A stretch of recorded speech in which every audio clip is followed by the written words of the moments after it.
Bem-vindos ao 4º Congresso Norte-Nordeste de Saúde Pública. É um grande prazer abrir este evento acadêmico hoje, no dia 17 de junho de 2023. Eu me chamo Flávio Gomes Figueira Camacho e sou atual presidente da Sociedade Brasileira de Epidemiologia. A minha palestra versa sobre um tema muito discutido entre nós e que são as pandemias modernas, ou do século XXI. Quais são as verdadeiras pandemias que estamos enfrentando e vamos enfrentar neste século? Vamos delimitar e definir o nosso objeto de estudo, para ficar claro sobre o que estamos falando. Começando pela definição de epidemia e pandemia.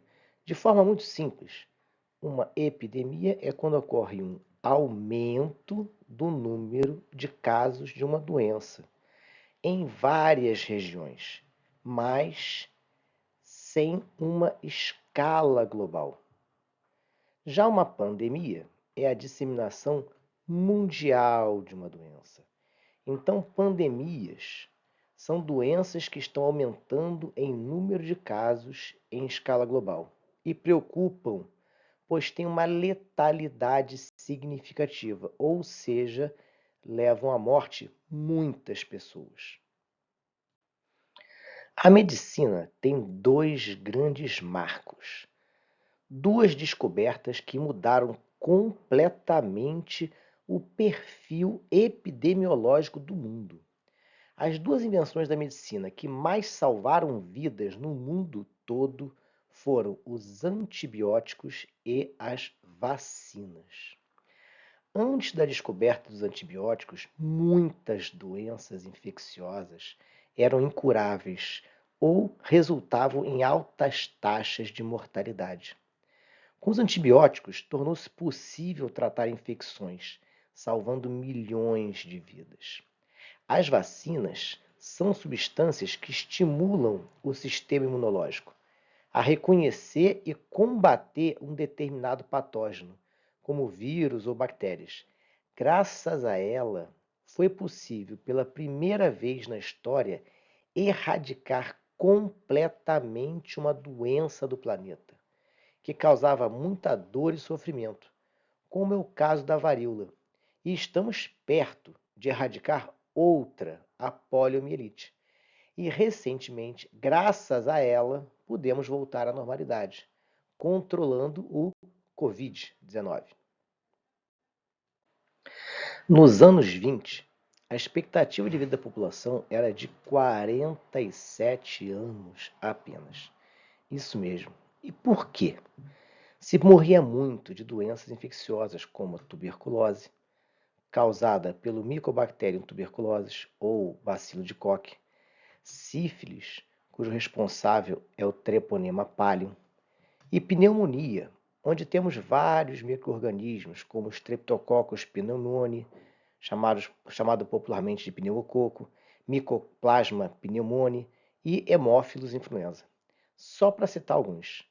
A principal causa de morte na década de 20 do século passado eram as doenças infecciosas e parasitárias.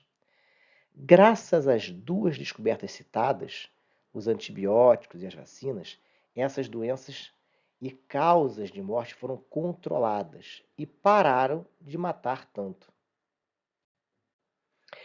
Este gráfico de Lebrun ilustra muito bem o fenômeno chamado transição epidemiológica. Na década de 30, a maior causa de morte no Brasil eram as doenças infecciosas e parasitárias, com mais de 45% das mortes no Brasil. Já no início do século XXI, vemos que elas representavam apenas 4%. E as doenças do aparelho circulatório passaram a ser as que mais matam. E isso não se observa somente no Brasil, mas em todo o mundo. Quando falamos de transição epidemiológica, nos referimos à substituição das doenças transmissíveis por doenças não transmissíveis como principal causa de mortes. Nosso estilo de vida mudou da década de 30 para os dias atuais. A sociedade moderna promoveu um aumento das neoplasias malignas, que eram menos de 5% e agora representam cerca de 15% das causas de mortes. Somos hoje muito expostos a agentes mutagênicos. A primeira fábrica de automóveis chegou ao Brasil na década de 20. O ar era menos poluído. Quase não existia comida industrializada. Na década de 30, onde começa o gráfico, se fazia muita atividade física, se caminhava para chegar de um lugar ao outro. Não tínhamos ainda o predomínio do deslocamento automobilístico. O estresse era muito menos intenso, pois a vida era mais devagar e previsível. As doenças cardiovasculares também cresceram muito, passando de pouco mais de 10% para mais de 35%, pelos mesmos motivos. Tivemos a redução da atividade física e a mudança nos hábitos alimentares. Quais as pandemias que lembramos deste século? É bem recente e podemos recordar do ano de 2002, com o SARS, ou Síndrome Respiratória Aguda Grave, que começou na província de Guangdong, na China, antes de se espalhar para outros países, incluindo Hong Kong, Canadá e Singapura. A doença respiratória aguda é causada pelo coronavírus, SARS-CoV, e teve uma taxa de mortalidade de cerca de 6,9%.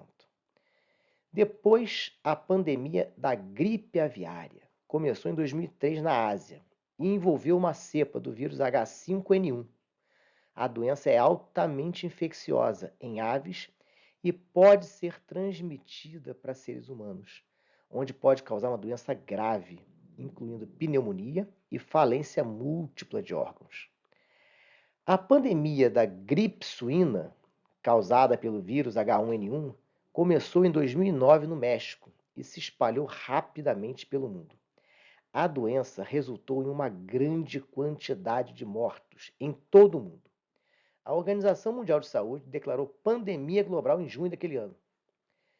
O surto do ebola começou em 2014 na África Ocidental e se espalhou para outros países, incluindo Estados Unidos e Europa.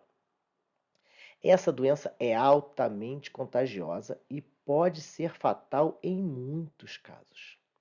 O surto do ebola foi o maior e o mais complexo já registrado, com mais de 28 mil casos confirmados e mais de 11 mil mortes.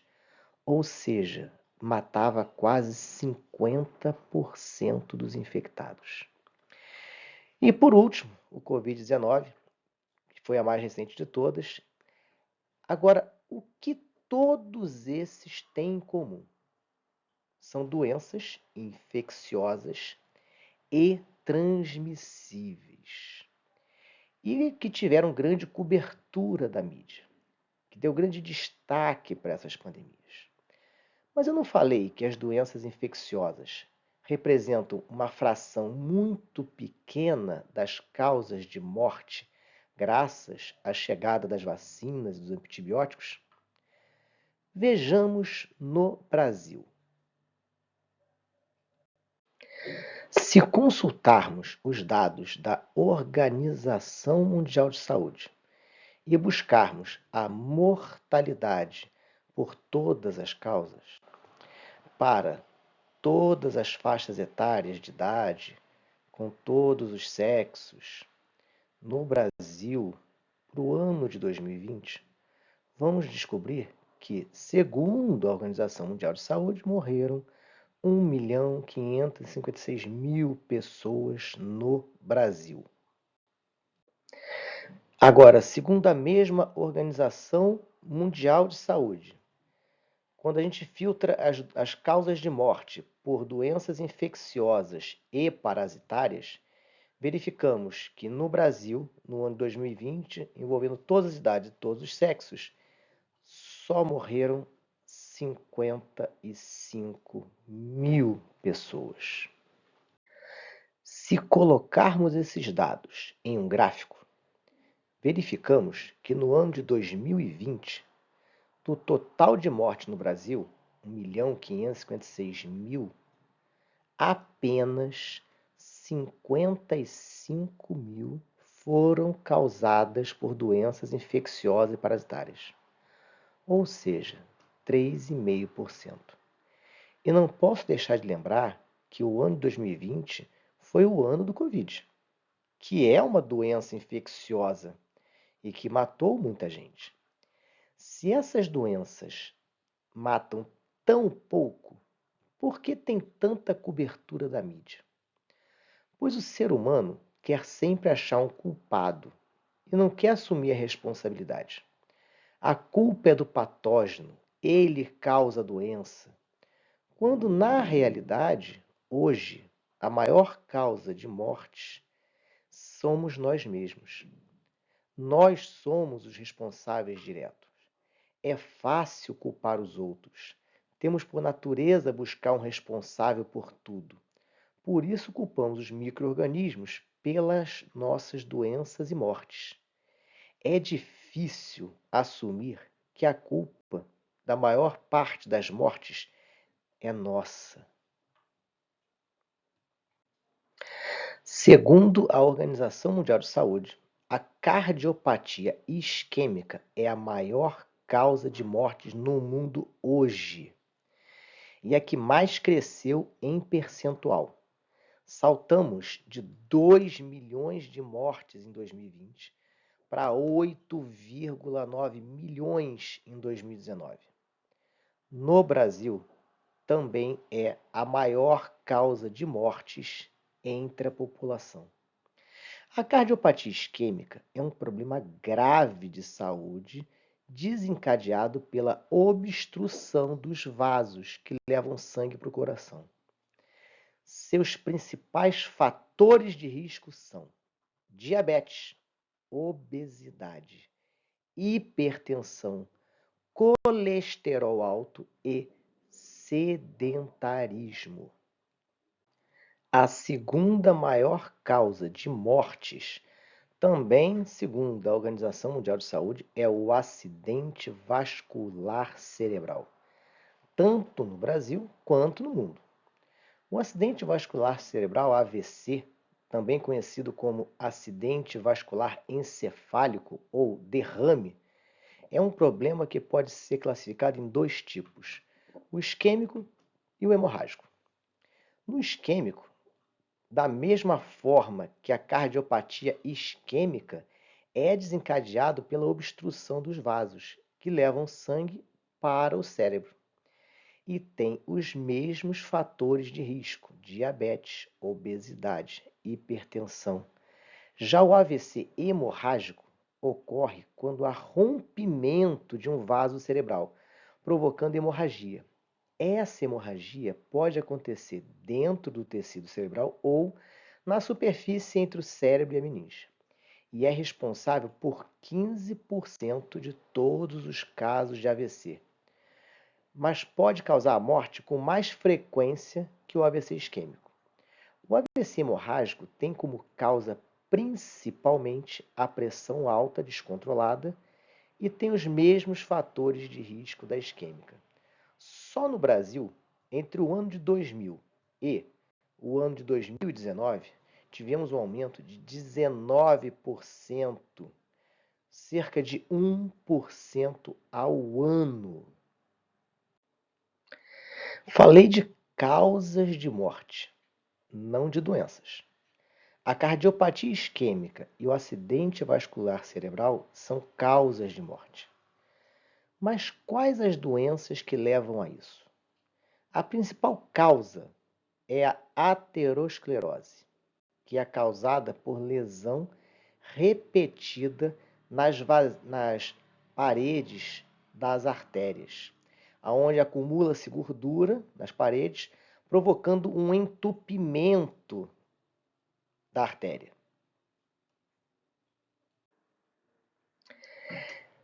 A diabetes é uma doença que aumenta muito a chance disso acontecer.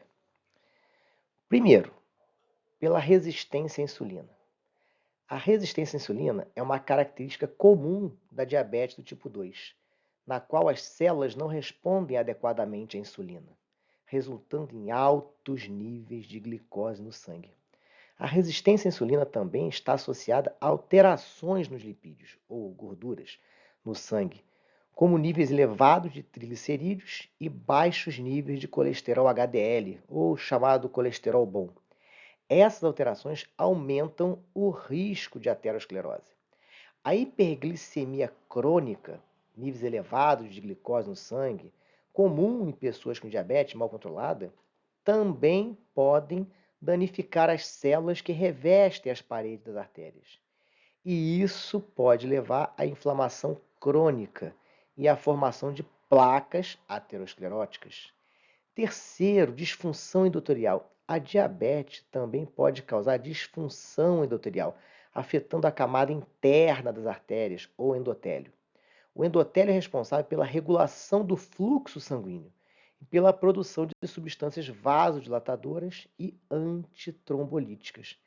A disfunção endotelial pode levar ao estreitamento das artérias e ao aumento do risco de formação de placas ateroscleróticas. A hipertensão arterial crônica, também conhecida como pressão alta, exerce estresse crônico nas paredes das artérias. Isso pode levar a uma série de alterações nas artérias, que aumentam o risco de aterosclerose. Algumas das maneiras pelas quais a hipertensão contribui para a aterosclerose incluem, primeiro, danos ao endotélio. A pressão alta pode danificar as células que revestem as paredes das artérias, conhecidas como endotélio. Esse dano ao endotélio pode desencadear uma resposta inflamatória e a formação de aterosclerose. Segundo, aumento do estresse oxidativo. A hipertensão também está associada ao aumento de estresse oxidativo, que ocorre quando há um desequilíbrio entre os antioxidantes e os radicais livres do corpo.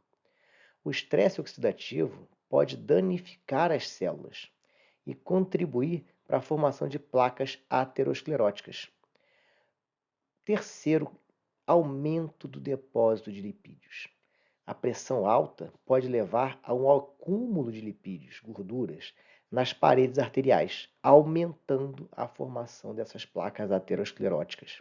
Além disso, a hipertensão arterial está associada a alterações nos níveis de colesterol, LDL, o chamado colesterol ruim, e triglicerídeos, que também podem contribuir para a formação de placas. Em quarto, podemos falar sobre os danos nas paredes arteriais. A pressão arterial elevada coloca as paredes das artérias sob estresse adicional, o que pode causar danos estruturais, como o aumento da espessura das paredes arteriais, hipertrofia e o enfraquecimento das camadas internas das artérias. Estas alterações podem favorecer a formação e o acúmulo das placas ateroscleróticas.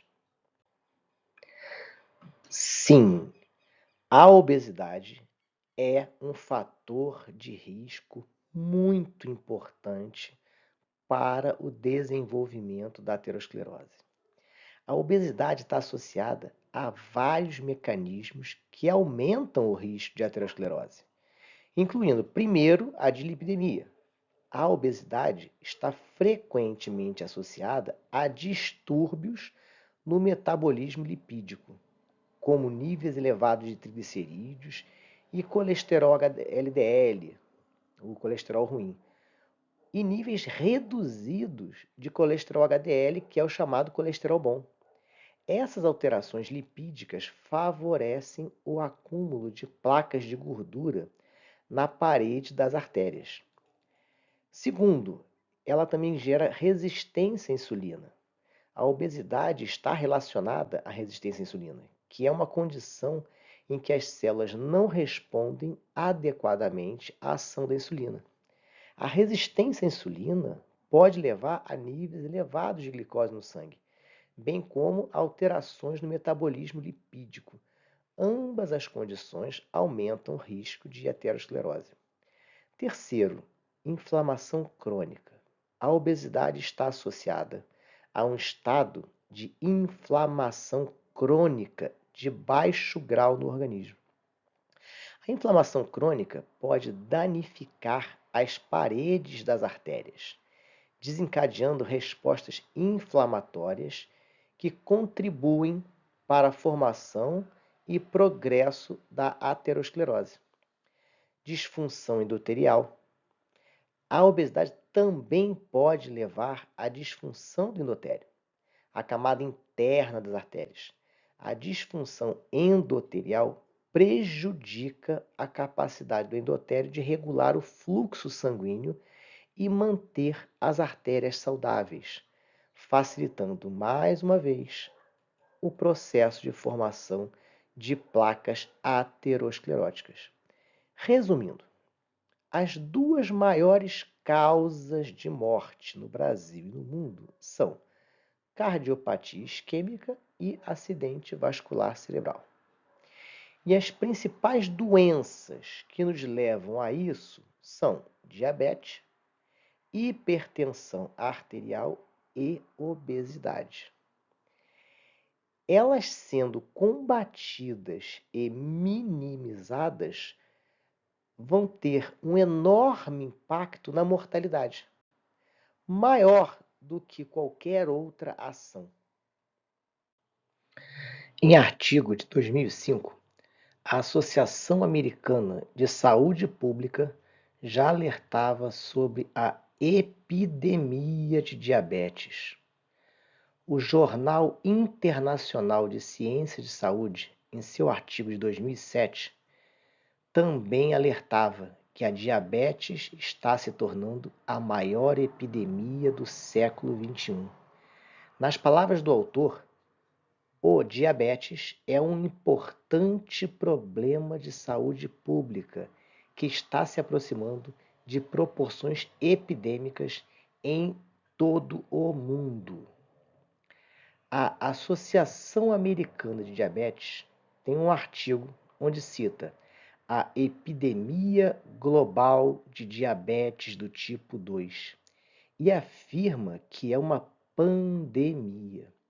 A diabetes do tipo 2 é uma doença adquirida, aonde o corpo passa a não responder adequadamente à insulina.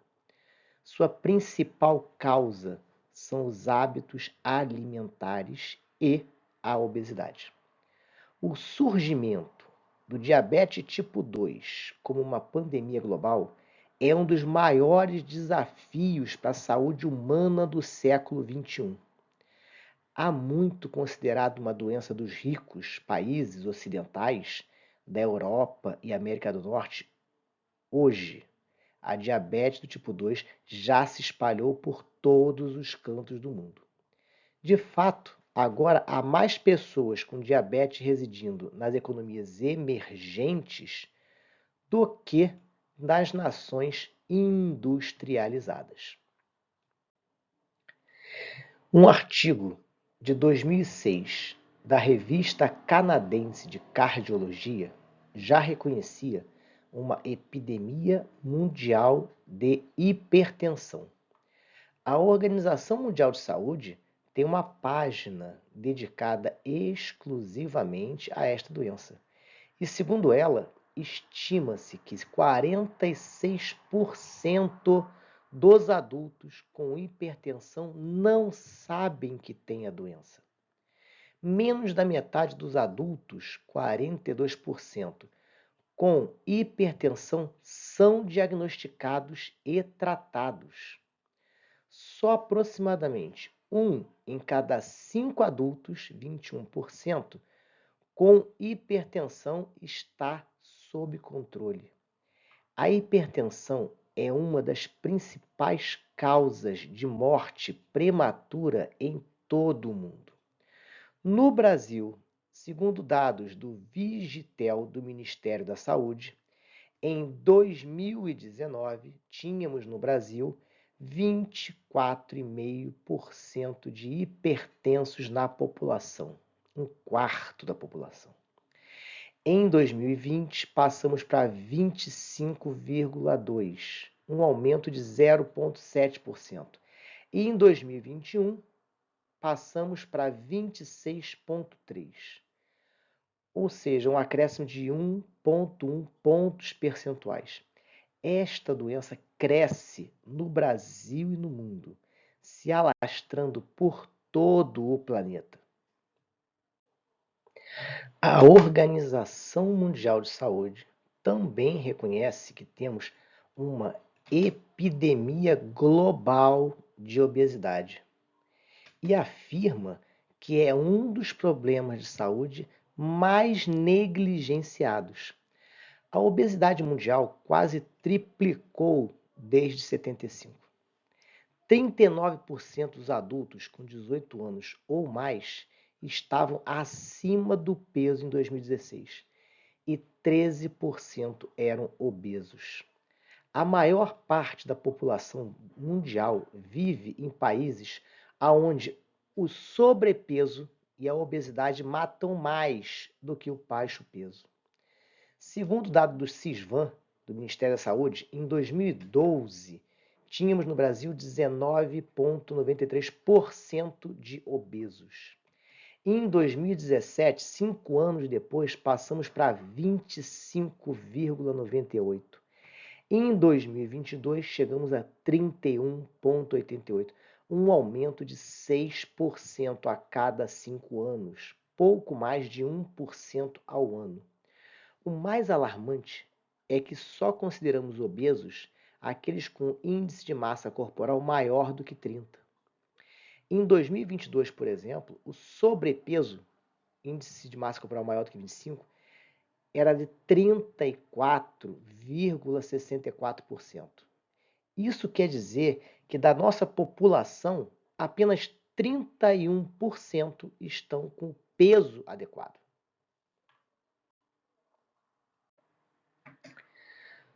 Conclusão: as grandes pandemias do século XXI que verificamos são os maiores desafios de saúde pública para o Brasil e para o mundo na atualidade. Pouco se ouve delas na mídia, apesar de matarem tanto. Estamos em uma clara pandemia de diabetes, hipertensão e obesidade. Doenças cujos casos aumentam no mundo todo e não mostram sinais de controle.